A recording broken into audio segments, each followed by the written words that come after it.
నమస్తే, welcome to our channel. నేను మీ పద్మావతి. ఈరోజు మనతో పాటు సన్ స్పిరిచువల్ సొసైటీ ఫౌండర్, సూర్య ఉపాసకులు విక్రమాదిత్య గారు ఉన్నారు. నమస్కారం గురువు గారు. సూర్యోసం తల్లి. గురువు గారు, మనకి స్త్రీ శాపం అని అనేది చెప్తూ ఉంటారు. అయితే స్త్రీ శాపం అని అనేది పురుషులకే ఉంటుందా, లేకుంటే స్త్రీల మీద కూడా ఉంటుందా? అసలు ఇది ఎలా వస్తుంది? ఈ పాపాన్ని మనకి తెలియకుండానే మనం ఎలా మూటగట్టుకుంటాం? అయితే ఇక్కడ ఒక డౌట్ గురుగారు, ఈ శాపం అనేది మనకి ఉంది అని తెలుసుకోవడం ఎలా? ఒకవేళ ఉంటే దీని నుంచి విముక్తి అనేది మనం ఎలా పొందవచ్చు అంటారు? స్త్రీ అంటే మనం ప్రకృతి వికృతి. స్త్రీ స్త్రీ ప్రకృతి అనుకున్నప్పుడు వికృతి ఒకటి, స్త్రీకి పర్యాయ పదం పురుషుడు. అవును. ప్రకృతి వికృతులు, స్త్రీ పురుషులు, మైనస్ ప్లస్. ఒక అంటే ఇప్పుడు నువ్వు స్త్రీవే కదా, పరిపూర్ణ స్త్రీవా? పరిపూర్ణంగా నువ్వు స్త్రీవా? స్త్రీ అంటే స్త్రీ తత్వం, స్త్రీ పురుషుడు. ఇప్పుడు నేను పరిపూర్ణ పురుషుడినా? కాదు. సగం స్త్రీ లక్షణాలు ఉంటాయి, సగం పురుష లక్షణాలు ఉంటాయి. అధికంగా పురుష లక్షణాలు ఉన్నాయి కాబట్టి మగవాడిగా జన్మ తీసుకున్నాను. ఓకే, అంటే సైంటిఫికల్ గా చెప్పాలంటే ఎక్స్ క్రోమోజోమ్స్, వై క్రోమోజోమ్స్ అని ఎలా అంటారో సో ఈ టైప్ లో తీసుకోవచ్చు అంటారు. ఓకే, అంటే శక్తులు స్త్రీ శక్తి, పురుష శక్తి. కానీ అంటే ఇవన్నీ కూడా భౌతిక దేహానికి ఇవ్వబడినవి. Male female, minus plus. కరెంట్లో కూడా అంతే. అవును. ఇవన్నీ కూడా పవర్స్, శక్తి. ఇప్పుడు నీలో స్త్రీ శక్తి, ఫిమేల్ ఎనర్జీ, ఫెమినిన్ ఎనర్జీ అనేది ఎక్కువ ఉంది. మెన్ ఎనర్జీ కూడా ఉంటుంది నీలో, అది కూడా ఉంటుంది. కొన్ని పాలు అంటే 70% ఫిమేల్ ఉంది కాబట్టి 30% మేల్ ఉంటుంది.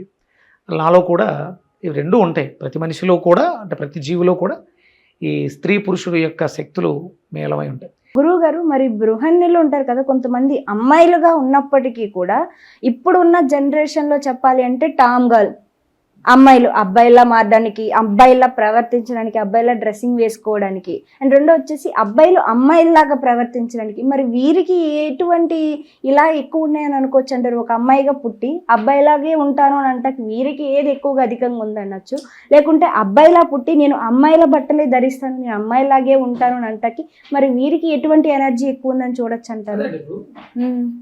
అబ్బాయిగా పుట్టి అమ్మాయిగా మారాలి అని అనుకున్నటువంటి మనస్తత్వంలో భౌతికమైనటువంటి దేహం అబ్బాయిగా తీసుకుంది.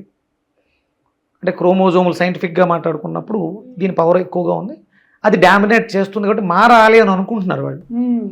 ఇది సృష్టి విరుద్ధం, హార్మోనల్ ఇంబ్యాలెన్స్. ఇది ఎందుకు వచ్చింది అంటే మనం తీసుకుంటున్నటువంటి ఆహారాలలో ఉన్నటువంటి లోపం వల్ల హార్మోనల్ ఇంబ్యాలెన్స్. మరి అర్ధనారీశ్వరులతో పోలుస్తారు, ఇది కరెక్ట్ కాదంటారా? అర్ధనారీశ్వరులు వాళ్ళిద్దరూ కలిశారు, శివపార్వతులు కలియడం వల్ల. అంటే భార్యాభర్తలు అర్ధనారీశ్వరులా ఉండాలి, అవన్నీ కూడా మిళితమై ఉన్నాయి అంటున్నారు. శివుడు ఎప్పుడు అలా తిరగలేదే, శివపార్వతులు విడిగానే ఉన్నారు. కానీ వాళ్ళిద్దరూ కలిస్తే అర్ధనారీశ్వరులా ఉన్నారు. శాశ్వతంగా అలా ఉండిపోలేదు, సందర్భాన్ని బట్టి మారారు. భార్యాభర్తలు అంటే వివాహం తర్వాత భార్యాభర్తలు ఇద్దరు అలా ఉండాలి, ఒకటై ఉండాలి. వాళ్ళిద్దరూ కలిస్తే అప్పుడు మనకి సంతానం బయటకు వస్తుంది, పిల్లలు బయటకు వస్తున్నారు. అవును.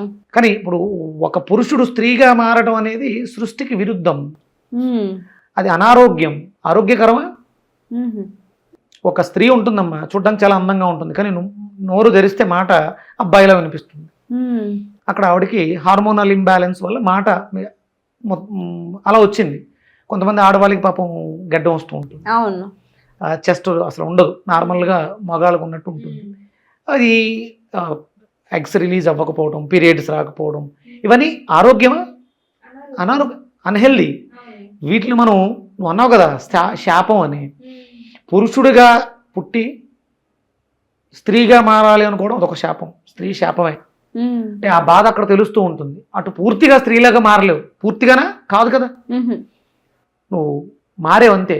నువ్వు ఒక స్త్రీకి, ఒక బిడ్డకి జన్మని ఇవ్వగలవా? ఆర్గాన్ లేదు, అవి రావు. అంటే ఫీచర్స్లో చిన్న చిన్నవి, చెస్ట్ పెరగటం కానీ లేదా ఫేస్ మారడం కానీ. మనం జబర్దస్త్లో స్టార్టింగ్లో కామెడీగా స్టార్ట్ అయ్యి పాపం వాళ్ళ జీవితాలు అనుకరించి అలా అయిపోయినాయి. అవును. ఇవి ఎప్పుడు కూడా అనారోగ్యం. శాపం అనేది, శాపము అంటే భరించరాని జీవితం అది. స్త్రీ శాపం మన శరీరంలో ఉంటే, మన శరీరంలో మగవాళ్ళకి అంటే మగవాళ్ళని కాదు, ఈ లెఫ్ట్ సైడ్ అనేది బలహీనంగా ఉంటుంది, right side plus energy minus energy. ఇవి మనల్ని ఎప్పుడూ కూడా ఇబ్బంది పెడుతూ ఉంటాయి. అందుకని మనం వ్యక్తిగతంగా తీసుకున్నప్పుడు శాపం అంటే ఒక స్త్రీ శాపం. ఒక పిల్లోడికి ఎలా అంటే భార్య కోసం ఎదురు చూడాల్సి రావచ్చు. వివాహాలు అవ్వట్లేదు, స్త్రీలు తక్కువగా ఉన్నారు. అలాగే అంటే మరి ఆడవాళ్ళకు కూడా పెళ్ళిళ్ళు అవ్వట్లేదు. అక్కడ మనం పురుషులు శాపము స్త్రీ పురుషులు కాదు, మనం శాపాన్ని అనుభవిస్తున్నాం. వయసు మీద పడుతుంది, 30-40 వస్తుంది, ఇంకా వివాహం అవ్వలేదు, భర్త కోసం ఎదురు చూడాల్సి వస్తుంది. ఇది మనం జ్యోతిష్ శాస్త్రంలో చూసుకుంటే 12th హౌస్ని తీసుకుంటారు. అది బెడ్ కంఫర్ట్స్, అంటే కేవలం సుఖం కోసమే కాదు, తోడు partner 7th house and 12th house. 7 అనేది భాగస్వామ్యం, అది వ్యాపార భాగస్వామి కావచ్చు, వైవాహిక భాగస్వామి కావచ్చు. అలాగే 12th హౌస్ మనం సంపాదించిన కర్మ చేయడం ద్వారా సంపాదించిన లాభాన్ని చేసేటువంటి కర్మలు, మంచి సత్కర్మలు అయితే ఆధ్యాత్మిక ఇక్కడ ఇవి మనం ఎక్కడో పొరపాట్లు చేసాం. ఇక నువ్వు అడిగింది స్త్రీ శాపం. తల్లిని బాధ పెట్టితే ఈ జన్మలో, వచ్చే జన్మలో అది ఒక శాపం అయి ఇబ్బంది పడుతూ ఉంటావు స్త్రీగా. అంటే ఇప్పుడు స్త్రీని హింసిస్తూ ఉంటారు.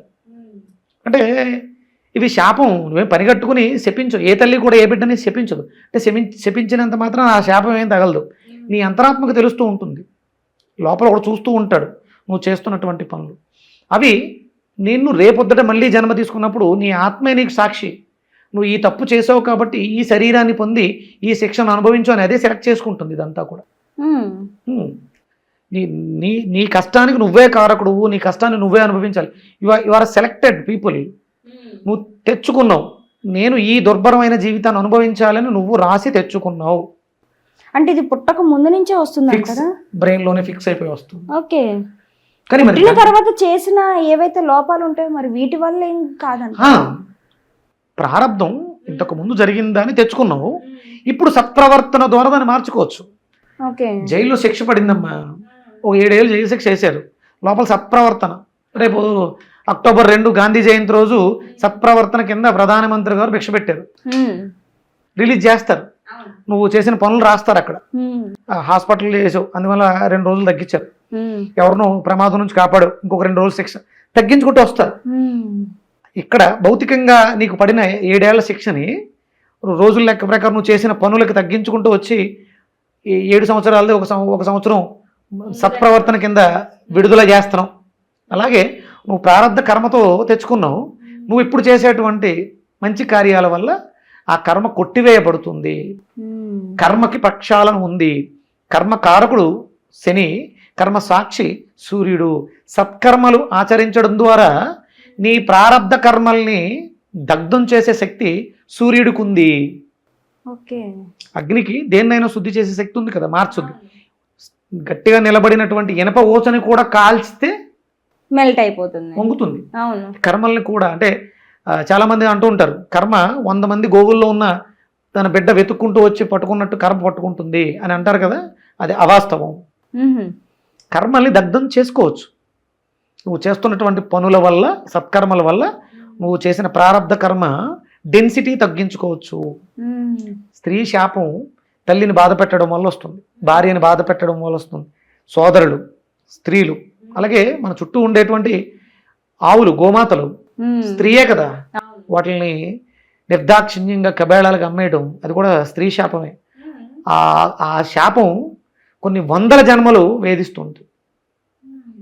అంటే ఆడ జంతువుల్ని హింసించడం కూడా అది స్త్రీ ఆడది, అంటే మేల్ ఫీమేల్ ఉన్నాం కదా, ఇవి కూడా మనల్ని పట్టుకుని పీడిస్తూ ఉంటాయి. వాటి యొక్క డెన్సిటీని బట్టి మనం కర్మ అనుభవిస్తూ ఉంటాం. గురువు గారు, ఇక్కడ నాది ఒకటి డౌట్ ఉందని, నాది కాదు, నేను చాలా వీడియోస్లో కొన్ని కామెంట్స్ కూడా చదివాను. కొంతమంది ఏమంటారు ఏంటంటే, మన హిందూ శాస్త్రంలో కావచ్చు, మన సాంప్రదాయంలో కావచ్చు, మనం గోవుల్ని కావచ్చు, దేనైనా సరే మనం ఒక పూజించే దగ్గరగానే మనం కొలుస్తాము. లైక్ కుక్కనైతే మనం కాలభైరవుడుగా పూజిస్తాము, గోమాతనైతే లక్ష్మీదేవిగాను పూజిస్తాము. ప్రతిదానికి ఒక రూపం అనేది ఇచ్చుకొని ఒక దైవారాధనతో చూస్తాం. కానీ మిగిలిన ఆచారాల వారు వాటిని చూడరు. మరి వాళ్ళకెందుకు లేవు, మనకెందుకని ఇలాంటివి పెడుతున్నారు అని కొంతమంది కామెంట్స్ చేస్తున్నారు. అంటే దీనికి ఎలా చెప్పచ్చు అంటారు? అంటే ప్రతి ఒక్కరికి ఇంకొకసారి దీని గురించి మాట్లాడాలి అని అన్నా కూడా మనం మాట్లాడుతుంది తప్పు అని అర్థమయ్యేలా చెప్పాలంటే వారికి ప్రపంచ దేశాల్లో భారతదేశానికి కర్మభూమి అని మాత్రం పేరు. భారతదేశానికి మాత్రమే కర్మభూమి. భారతదేశానికి మాత్రం అంటే సత్కర్మ కావచ్చు, దుష్కర్మ కావచ్చు, దేనికైనా ఫలితం ఉంటుంది అని. ప్రపంచ దేశాలకి జ్ఞానాన్ని అందించింది భారతదేశం. మిగతా దేశాల్లో ఆచార సాంప్రదాయాల్లో ఉన్నటువంటి లోపాల వల్ల అభివృద్ధి శూన్యం. ఇప్పుడు అమెరికా బాగా అభివృద్ధి చెందిన దేశం. దేంట్లో? ధనంలో, సంపదలో ఎక్కువ ఉంది. ఎప్పుడు? ఇంతకు ముందు మన దగ్గర నుంచి కొల్లగొట్టుకుని వెళ్ళిన తర్వాత. అవును. ఇప్పుడు టెక్నాలజీ పరంగా సునామీని ఆపగలిగిందా? మొన్న వచ్చినటువంటి వరదలను ఆపగలిగిందా? కానీ భారతదేశానికి ఈ పెను ప్రమాదాలు లేవు కదా. లేవు. మనం ప్రతిదానికి గౌరవిస్తాం, విలువ ఇస్తాం, నమ్మకంతో చూస్తాం, కర్మ సత్కర్మ చేస్తాం. కాబట్టి ఇక్కడ 365 రోజులు కూడా అనుకూలమైనటువంటి వాతావరణం. దీన్ని మనం ఆచరిస్తున్నాం, పాటిస్తున్నాం కాబట్టి మనం బాగున్నాం. వన్స్ ఇవి వదిలేస్తే కనుక మనకి భారతదేశంలో మనకు కూడా మిగతా దేశాలతో పాటు మనం కూడా ఒకటి అవుతాం. అంటే అది ఎప్పుడు మనం డెఫినెట్గా మనం విడం. ఇది ప్రశ్నించేవాడు ఎవడంటే పొద్దుటే లేచి సూర్యోదయాన్ని పూర్వం నిద్ర లేవలేక బద్ధకంతో ఏడిసేవాడు మతం మారి వేరే మతంలోకి వెళ్ళి చేసి దీని గురించి ప్రస్తావిస్తారు. కొన్ని వందల సంవత్సరాల, కొన్ని వేల సంవత్సరాల గణనీయమైనటువంటి చెరగని సంస్కృతి మనది, భారతీయ సంస్కృతి. ఎంతోమంది ఈ ఆచార ధర్మాలని ఎరాడికేట్ చేయాలని ప్రయత్నాలు చేసి కాలగర్భంలో కలిసిపోయారు. ఇందులో పుట్టి ఇందులో పెరిగి దీన్ని రూపుమాపాలనుకున్న వాళ్ళు రూపురేఖలు లేకుండా పోయారు. రాసుకోమ్మా, ఇప్పుడు నేను చెప్తున్నాను, ఇది 2025. మనకి మొన్నే మహాకుంభమేళ జరిగింది. ఇక్కడ నుంచి 12 సంవత్సరాలు లెక్కేస్తే ఎంత వస్తుంది? 2025 × 12 2037 నాటికి భారతదేశం ప్రపంచ దేశాల్లో కల్లా నెంబర్ 1 దేశం. హైందవ సంస్కృతి సాంప్రదాయాలు తన ఉనికిని మరింత బలంగా నాటుకునేటువంటి రోజులు రాబోతున్నాయి. అయోధ్యలో ఎప్పుడైతే రాముల వారు, బాలరాముల వారు ప్రతిష్ట జరిగిందో ఆ రామ మందిరాన్ని లేపేయడానికి చాలా ప్రయత్నాలు జరుగుతున్నాయి. రీసెంట్గా ముస్కర్లను కూడా పట్టుకున్నారు. ఇది ఇంకా ఉధృతం అవుతుంది. 2030 నాటికి వచ్చిన వాళ్ళందరినీ కూడా తుదముట్టించేస్తుంది. ప్రపంచ దేశాల్లో భారతదేశంలో అయోధ్య రామ మందిరానికి విశేషమైనటువంటి ఖ్యాతి లభిస్తుంది. మధ్యలో వచ్చినటువంటి మతాలు ఏవైనా సరే, మనం ఏదైనా మాట్లాడుకుందాం. బౌద్ధ మతం వచ్చింది, ఇది కూడా ఇక్కడ నుంచి వచ్చింది, అది కూడా అన్యమతమే. అది మన స్వధర్మం, ఇందులోంచి వచ్చినటువంటి ఇంకొక వేరు. ఇవన్నీ కూడా రూపు మారిపోతాయి, ఏం ఉండవు. ఒకే ఒక్క ధర్మం, ఒకటే ఒక సిద్ధాంతం, ఒకటే ఒక సంస్కృతి, భారతీయ సంస్కృతి సంప్రదాయం, హైందవ సంస్కృతి నిలబడుతుంది. దీని అంటే మనం శాపం గురించి మాట్లాడుకున్నాం. దీని గురించి ఇలా మాట్లాడేవాళ్ళు శాపగ్రస్తులు. వాళ్ళకు కూడా ఒక రకంగా శాపమే. అమ్మ, రామచంద్రుల వారిని, అంటే ఇది ఇందుకే అయింది కాదు. కత్తి మహేష్ గారు రాముల వారిని దూషించిన తర్వాత యాక్సిడెంట్ అయింది పాపం. ఆయన అకాల మరణం. అది అంటే దీనివల్లే కాదు, ఆయన కాలం అలా చెల్లింది కాబట్టి అలా జరిగింది. ఆయన కాలం తీరిపోయింది. మనం ఇంతకుముందు మాట్లాడుకున్నాం, కాలంతో వస్తాం, కాలం చెల్లిపోతే వెళ్ళిపోతాం, మధ్యలో కాలక్షేపం చేస్తాం. ఈ కాలక్షేపంలో నోటుకు వచ్చినట్టు మాట్లాడితే ధర్మం చూస్తూ ఊరుకోదమ్మా. ఎందుకంటే ధర్మాన్ని కానీ, సంస్కృతి సాంప్రదాయాలు కానీ, ప్రకృతిని కానీ పాడు చేయాలని చూస్తే దానికి మనం పర్యవసానాన్ని అనుభవిస్తాం. ఎవరైనా సరే. శ్రీరామచంద్రమూర్తి ధర్మానికి ప్రతీక. రామోన్ విగ్రహవాన్ ధర్మ. ఒక విగ్రహం, ధర్మానికంటూ ఒక విగ్రహం ఉంటే అది రాముడు. రాముణ్ణి కానీ, రామచరితాన్ని కానీ, లక్ష్మణుణ్ణి కానీ, సీతని కానీ, సీతామాతను కానీ, హనుమంతుల వారిని కానీ దూషిస్తే, ఇక్కడ అంటే ఈ భారతగడ్డ మీద జన్మ తీసుకుని వాళ్ళ గురించి తెలిసి, లేదా పూర్తిగా తెలియకుండా మాట్లాడు, తప్పు ఉండదు. తెలిసి మాట్లాడు, తప్పు ఉంటుంది. మధ్యలో నీకు తెలిసి తెలియదు, సంస్కృతం తెలియదు, వాల్మీకి యొక్క సిద్ధాంతాలు తెలియవు, ఇవి చదవలేదు కానీ మాట్లాడుతున్నావు, ఇది శాపం. సీతామాతనంటే స్త్రీమూర్తి కదా, శాపం పెట్టదా, తగలదా? ఆవిడ లేరు. ఒక 6000 సంవత్సరాల క్రితం త్రేతాయుగం నాటి స్త్రీ, ఆవిడ పతివ్రత.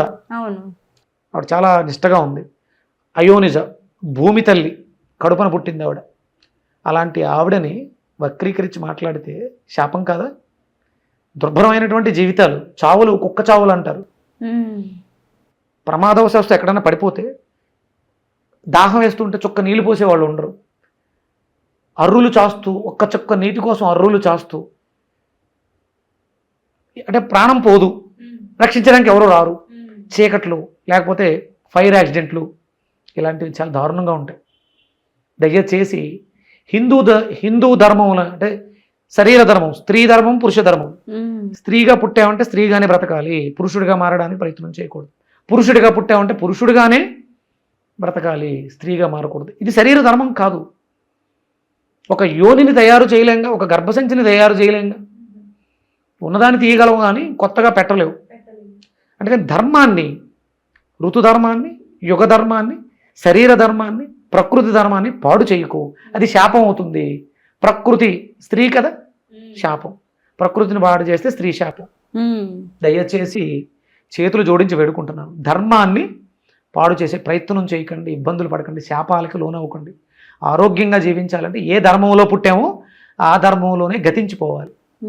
అప్పుడు నీకు ఇష్టం ఇంకొకసారి మళ్ళీ జన్మ తీసుకుని ఆ ధర్మంలోకి వెళ్దాం. ఆత్మ అంటే జన్మలు ఎందుకు అంటే ఈ అనుభవాల కోసమే. స్త్రీగా అనుభవాన్ని ఎలా ఉంటుందో చూడాలి. నువ్వు పురుషుడిగా పుట్టి స్త్రీ ధర్మంలోకి మారావు, నీకు పీరియడ్స్ వస్తాయా? రావు. అంటే ధర్మం కాదు కదా అది.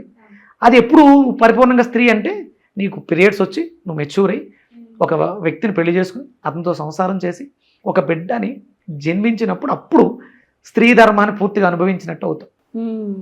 ఇప్పుడు చేసేది అధర్మం, అధర్మం అనారోగ్యం. అందుకని స్త్రీ శాపము అంటే శాపం, ప్రకృతి శాపం. ప్రకృతిని పాడు చేయొద్దు, గోమాతని పాడు చేయొద్దు. ప్రకృతిని కాపాడుకుందాం, గోమాతని కాపాడుకుందాం, మన ధర్మాన్ని కాపాడుకుందాం, ఆరోగ్యంగా జీవితం. నిజంగా గురుగారు చాలా ప్రతిదీ కూడాను ఎంత క్లారిటీగా చెప్పారంటే అవతల వారికి వినేటప్పుడు కూడా ఇంకోసారి క్వశ్చన్ చేయాలంటే కూడా ఆ క్వశ్చన్ని కూడా ఎలా పట్టుకోవాలని చూసే వాళ్ళకు కూడా దొరకనంత విడమర్చి చెప్పారు ప్రతిదీ కూడా గురుగారు. నిజంగా ధన్యవాదాలండి. సూర్యోస్మిత.